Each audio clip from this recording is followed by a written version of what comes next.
Hello and welcome back to the kingdom. I'm the Duke and we are in our first video about Starfield. And this is a video that's going to look at some finer details that were shown during the Starfield Direct. And we are going also to do a playthrough through the Starfield right here on my channel when the game comes out. I will just need to upgrade my PC first, which is going to cost me a lot of money. So just to make sure that you subscribe so you don't miss out on any of that. And also I'm leaving the timestamps of where I paused my video when taking the screenshots, just so you can have an idea where in the video the screenshots were taken when we have a look at them. But let's get started and have a look at some finer details that some of you might have missed or not have noticed about what we saw. And my apologies for the low quality. My internet is really slow. I've got the fastest internet available in my town, but it's only a 10 meg line. So I was only able to download a smaller size of the video, so the screenshot quality is not the best. Let me just put it that way, but at least you can still see quite clearly. But to start off, we're going to have a look at this guy who was quite early in the video, a minute and a half almost into the video, who is wearing a name tag that says he is on the mods team. Now, I'm not sure if this refers to the player mods that is made by us as players, or if it is actually referring to the weapon and armor mods that you can use in the base game. But I just thought it was an interesting detail that they actually showed off at this time. So, you know, maybe he's there to make sure that any created mods that we as players do, that the creation engine that they use to make the game is actually geared up for that. Or, as I said, maybe it just refers to the mods in-game. And then the next detail has to do with conditions and how it can actually impact you as a player. Here we can see a red circle indicating what might be radiation. And then in this clip we actually see a red triangle that is different from the circle ones that moves around your compass. These are more static, and I think they might actually show something that is impacting the player at that moment. And in this shot we can see that the player's health bar has actually been shortened by something. And you can see an even bigger impact on the health bar. But that's not all. We can also see that the player can experience joint pain, as it is shown there on your compass, left in the left down corner, and even a cough. And again, the health bar on the right shows the influence by a condition that you as a character has at that stage. So it's quite obvious that there's going to be some sort of survival elements in this game. Now in this shot has been talked a lot about on the internet, and some say that it's actually the same arch that you can find in St. Louis. So if this is indeed Earth, then I think this shot actually gives us a little bit more information to what might have happened to Earth. Now, except for the fact that everything is dry and there's no life left, the fact that the sun is already that high over the horizon, but you can still see a lot of the stars, that is still viewable, makes me think that something might have happened to the atmosphere. That is a shot that you will associate with almost no atmosphere. So interesting to see what we are going to find on Earth. And I would like to hear what you guys think about this, so leave your thoughts down in the comments. And this is supported by this map of our own solar system in the game, showing that Earth is a very colorless planet. So there's no green or blue. Well, in space you'll probably see more blue, but there's no color to it. So that makes me think that there's no more atmosphere and that something bad has happened on the Earth. Now, next up is something I've noticed about the running animation. And I'm going to show you the clip. And here is what I want you to look at. How many times does the character's speed change during this clip? So here is the clip. We also have an all-new animation system. And of course, you can play it in third person, and you can play it in first person. Now, let me show you the clip again and see how many times does the speed of the character change. We also have an all-new animation system. And of course, you can play it in third person, and you can play it in first person. Now, I found this interesting because unlike other Bethesda games, it actually seems that Starfield, that you might have more than one running speed in this game. So that's going to be interesting to see how that works. Next up, this is called the data menu, and here we see 5 dots, which each one represents something that you can access in your data info panel, basically. Now in this shot we see that there is skills, and then this dot will take you to your ship information. Then we have missions right there at the bottom, and we have inventory. And then over on this screen we can see that there's a star map that you can also access. But now all of a sudden, in this last shot, we see that we now have 6 dots. But the last one is not revealed to what it is. There's the 6th one right at the top. Now there are possibilities, and I've thought about this for a while. You know, it could be your roster of ships that you have. It could be your crew members, maybe. It could be a list of your settlements, or it could be even something related to the artifacts that you find in the main story. But what do you guys think this is? Because in the previous shots, if I show it to you, there's only 5, nothing at the top. Here, he is a level 11. And now we see a level 22, and now all of a sudden there are 6 dots. So what do you think that 6th one is? Some more details here. The landing target marker that was placed by the player on this planet actually has a name, as you can see there on the right. So even though it has not automatically been available to see on the planet, even if you put a marker, it will identify where that is on the planet and actually give you the name of that place, also a percentage of the completion in that area. Now this for me is a very nice touch, as it shows that no matter where you go and land on the planet, it's actually registered as an area with a name. Now the question of course is this going to be true for all the planets? And I think we will just have to wait and see. On this new screenshot you can see that there are some very useful information that is given here at the top left corner, showing the sun and all the planets and how many moons each planet has. This is very useful for keeping track in terms of going through everything in that system and keeping track, and even what looks like to be an indication of where you might find a quest or something in that system.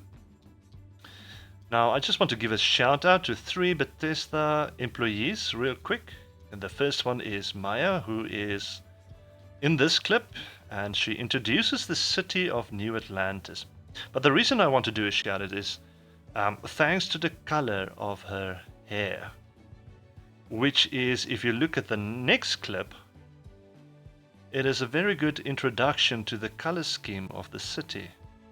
So there's her hair, and there's the city. Thank you for that one. The next shout out goes to William, just for his awesome shirt, you know, kiting in space with a space whale. That is just awesome. And my last shout out goes to Keith, who, talking about the lighting in Starfield, shows us a magnificent beard of different colors. Great beard. Thanks, dude. But on to the next detail. In this screenshot, behind the financier of Constellation, we see some books, as well as in this shot. Now, in the previous Bethesda games, like the Elder Scrolls, you could actually pick up and read books. In Fallout, information and lore was given to you through terminals. But I get the feeling we won't be able to read the books in Starfield. For instance, if we take a look at the inventory, we see a couple of categories here. We see one for weapons, spacesuits, packs, helmets, apparel, throwables, ammo, aid, and then all. Now I went and added all the categories, the items, number of items in there, and it actually comes to 32. So the all is showing all of those things that you have in your inventory. So there's no other space where you can actually see any books that you can access to read or anything like that. So there's no place for the books. So now I'm wondering, how are they going to get more information or more lore from the game? Are they going to use terminals again? Maybe. You know, it's just that I haven't seen anything in the showcase hinting at something like this. So this is one of the things, smaller details that I was thinking of. But onto our next screenshot. This is an interesting one, although it is just a speculation from my part. Now, this is a structure that we can see in the background, but it's not really a building, as you can see through to the right and the left of it. So it's just a very small, almost like a room in the middle. And it seems like there might be something at the top, like railings or something, I'm not sure. But the word on it also reads mast. And that might actually be used as a word play for a mass public transport system that might actually be usable for us as players to traverse the city. And in the next shot you can also see the same word again, but this time it looks like it might be indoors. And this also brings me to the next question. Will we be able to access all of the buildings like in the Elder Scrolls series? Unlike what you would, for instance, see in Cyberpunk or other games with big cities. Now, what do you guys think? Will we actually be able to enter each and every building if we wanted to? Let me know down below in the comments. Here in the next scene, we have a view of one of the new factions that is also in the game. It's the Snake Sect, as I like to refer to them. Now, the name used for them is, as we can see here on the screen, Varun. Now, the only Varun that I could find is in the Estonian language, and it basically translates as "accept the rune." Now, I don't know if there's any correlation or not, but I did find this quite interesting. It will be interesting to see what their philosophy is and if there's actually any connection.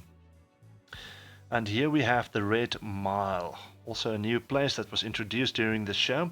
But what caught my eye was actually the monitors in front of the people. And the one over on the right seems to have a profile of someone's face on it. And then over in the top left corner, it actually looks like a card game.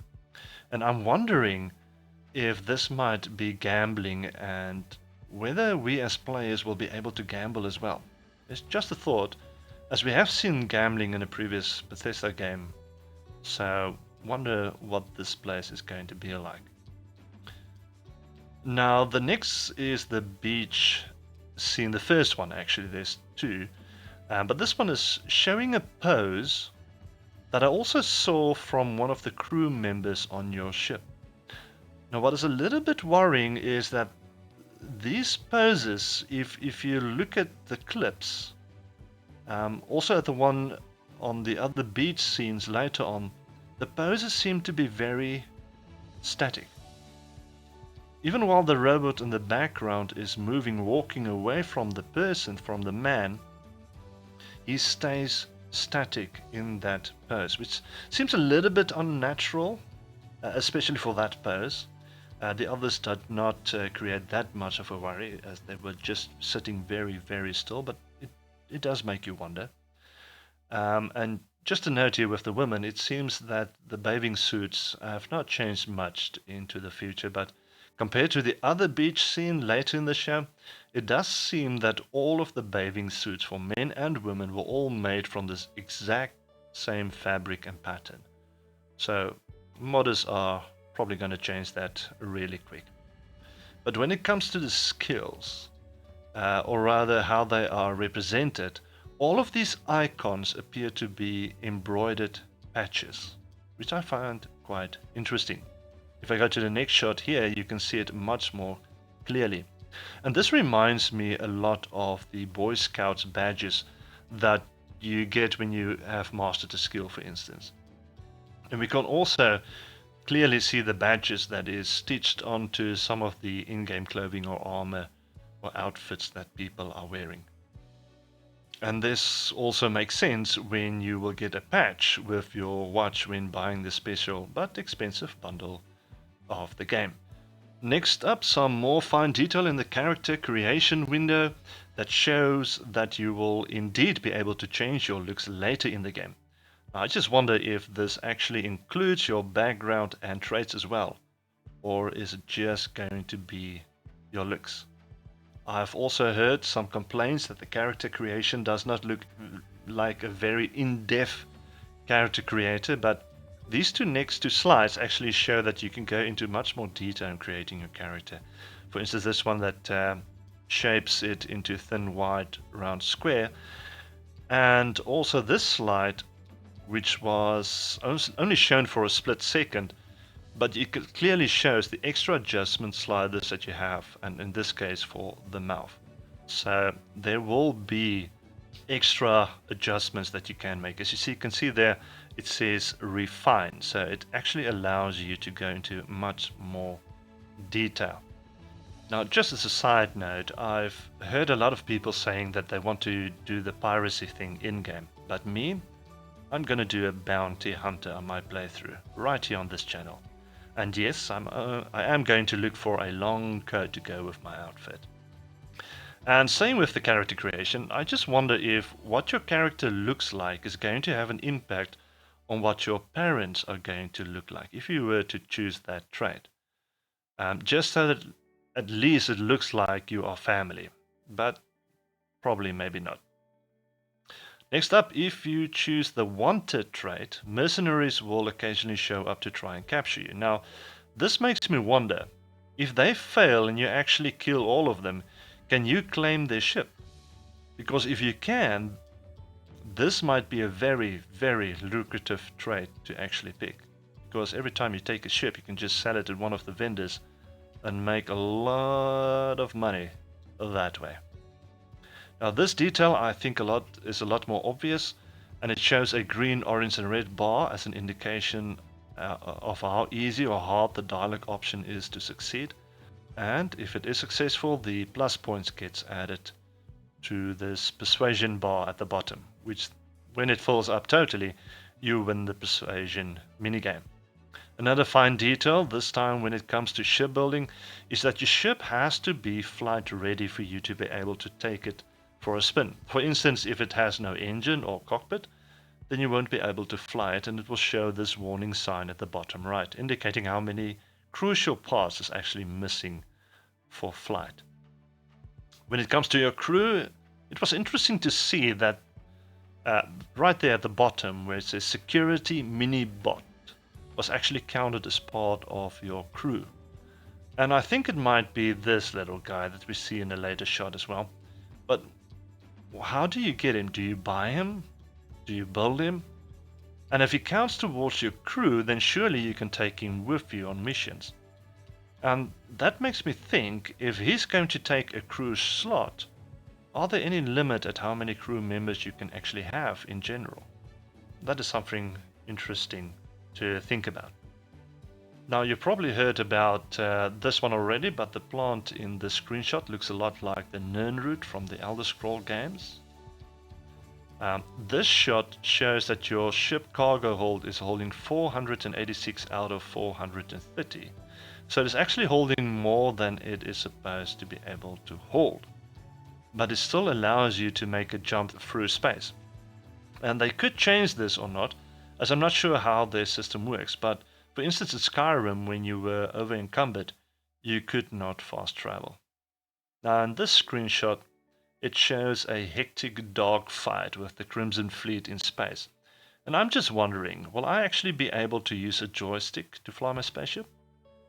Or will I only be allowed to use a controller and keyboard? That is something interesting. Now the next two shots show the exact same place on the same planet. In this shot there is a crystal formation, and in the next shot you can actually see something that looks like a golden dome structure. Now, personally, I think this just showcases how handcrafted elements might actually be generated onto planets. What do you guys think about this? Take note of this player character, because in the very next shot we can actually see him standing on top of his spaceship. And they did it like this just to show you how big the spaceship of yours can actually be. But for me, I don't see any logical way for him actually to reach that place on top of his spaceship. And it makes me wonder if you can actually use your rocket booster in the cities. Now that could be interesting. Now this is one very weird scene. It seems to be a human standing there when you look at his legs, but what on earth is he wearing? Or is it maybe a human and an alien crossbreed? It's just quite weird, really, to be honest with you. It's a little bit scary. Now, this last one is quite a familiar shot where we were all stumped when the player used what looked like to be a force or magic at the end of the show. Personally, I think it might actually be powers that you get from the alien artifacts in the main storyline. So it's going to be interesting to see where this goes and see what people might come up with in terms of theories, what is going to happen here. Because I recall at the end of the show they actually asked some of the people working at Bethesda who worked on this game what their favorite part of the game was, and one of them actually said the ending of the story. And this looks to be closer to the ending of the story and makes you think in what direction this is going to move, because they have given a lot about the start of the main quest line in terms of fighting the artifact, and that it seems to be something alien, something important. And I personally think that the power the character used here has something to do with those artifacts. So I would like to hear your thoughts on these finer details, and I thank you for joining me in this video. We might make another one. We will see how that goes, and if there's any more information I would love to share it with you. But for now I'm just going to continue with my series in Conan Exiles and with Valam as soon as I can get Valam to work again after the update. But you can look forward to that. And also, of course, coming September, when this game comes out, I'm going to do a playthrough in Starfield. And as I said earlier, I'm going to do a bounty hunter, so I think that's going to be a nice background to start things off. So thank you for watching this. Hit the like button and share it if you like, and also subscribe just to make sure you don't miss out on any new videos. And I will see you next time. Until then, enjoy.